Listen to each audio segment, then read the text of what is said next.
একজন হকার কিভাবে হকারি করে আজ কোটিপতি।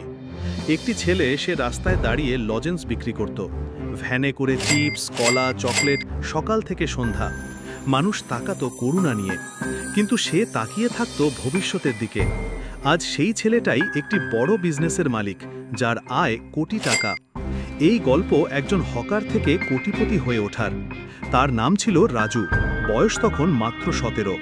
স্কুলের পড়াশোনা মাঝপথে ছেড়ে রাস্তায় নামতে হয়েছিল পরিবারের জন্য।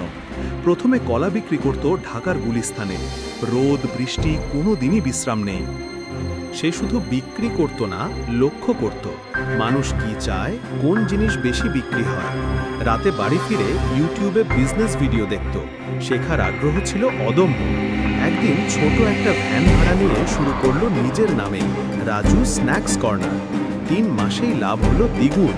3 বছর পরে সে খুলে ফেলল নিজের দোকান। আজ রাজুর নিজস্ব 5টি দোকান আছে।